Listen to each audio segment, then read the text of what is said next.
Donald Trump just had a meeting in the Oval Office where it just is not even, it couldn't be more clear that he is decomposing in real time, and he is flailing, trying to say and do anything he can to distract from the fact that he is in the Epstein files. He won't release them, and he clearly is losing his grip on reality. Now, something else happened in the Oval Office yesterday that I've been thinking a lot about and has been so disappointing.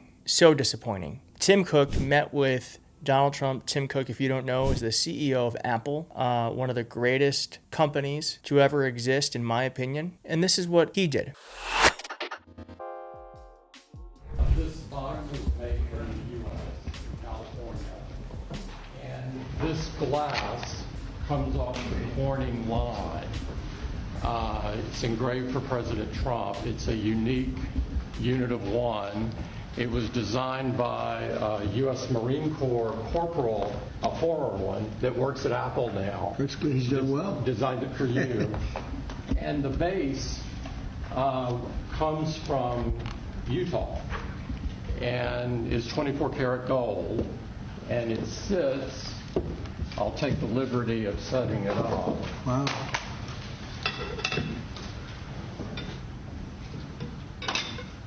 Well, let's see. There we go. Congratulations, Thank you Mr. very much. President. It's Thank you so fantastic. much. The great people of Kentucky. You're going to find it a great place to do business, too. It's fantastic. So Tim Cook bent the knee to Donald Trump, handed him a 24 karat gold award for being a good president. I cannot believe this is Steve Jobs' Apple. And I actually wrote Tim Cook a letter. I'm sure he's not going to read it. You can email him too. It's tcook@apple.com. Disappointed what you did with Trump has ruined the Apple brand for me. Apple should be defending the things that make America great and made Apple possible. Instead, you support the erosion of it. It must be nice at the top while the rest of us drown. I'm sure he's getting a lot of emails. You can, again, email him at timcook@apple.com. And I don't know what else to say. I've had every iPhone. I have had Macintosh computers, Apple computers since I was 19 or 20. And I just can't believe this is what Steve Jobs would have done if he were up against an authoritarian dictator trying to take over our country.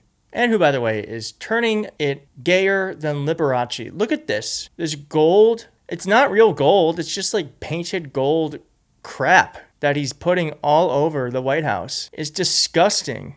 It's disgusting, and it is extremely, extremely flamboyant. And I can say that I'm gay. So take that. Take that, alpha males. All right, now, Mike Pence, who is not gay, is attacking Donald Trump over his tariff problem. Ford paid $800 million in tariffs. We talked about this yesterday. Actually, this morning. Ford paid $800 million in tariff costs over 3 months, despite building most of its cars in America. This is hurting American companies, these tariffs. And it's one of the reasons why Scott Bessent, who's also gay, well, it's a gay episode. Scott Bessent, who can't really talk about tariffs in a truthful way. Watch him try to avoid the fact that he knows that tariffs are paid by the importer, not by the country. Some confusion. So we've got a tariff of, what, 50% on Brazil now, I think.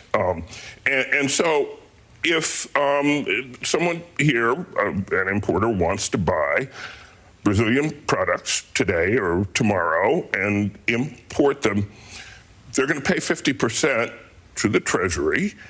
And so who writes that check? Well, a couple of things. First, we could have substitutions, so there's very little that only comes from Brazil. It could come from Argentina, it could come from...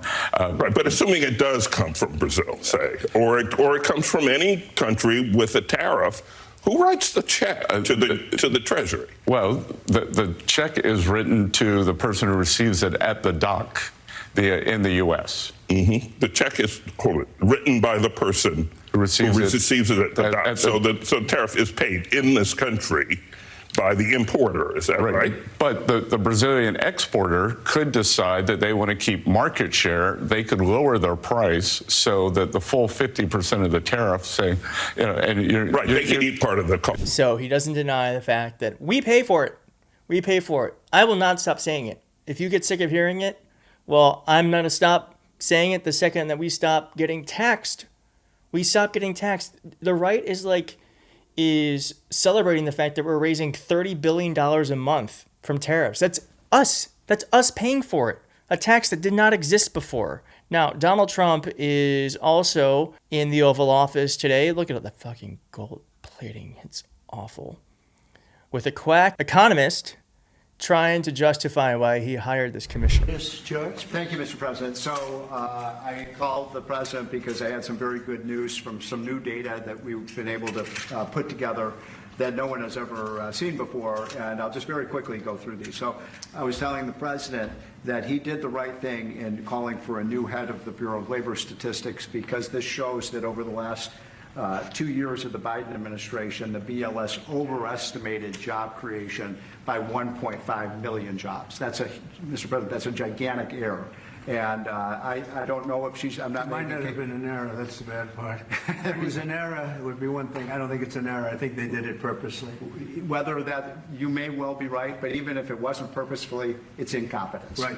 This is not a gigantic error. He doesn't say error. He says error. These are estimations. They update the estimations when they have new information. These are extremely small numbers in context. Yeah, these are very 1.4 million. There's 300 million people here. And that's kind of what science and, I don't know, statistics are about. Data collection. And as you get more data, you reassess your findings. There's nothing unusual about it. It's crazy that he had an economist come in with a bogus chart to try to make his decision look good. Now, Donald Trump was also asked about Vladimir Putin and his deadline, and you won't believe what Taco said. Does your deadline for Vladimir Putin agreeing to a ceasefire still stand tomorrow? Or is that fluid now that talks are... Say it, what? Is your deadline still standing for Vladimir Putin to agree to a ceasefire tomorrow? Or is that fluid now? It's going to be up to him.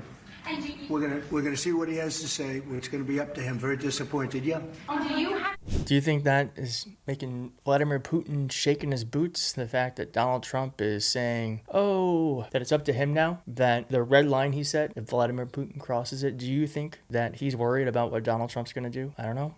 I don't think so. Donald Trump doesn't stick to anything. Other than the fact that he keeps pillaging the country for his own gain. Well, another day in America. Thank you for being here. If you liked the video, please hit like. If you're not subscribed, please consider subscribing. And I'll see you next time.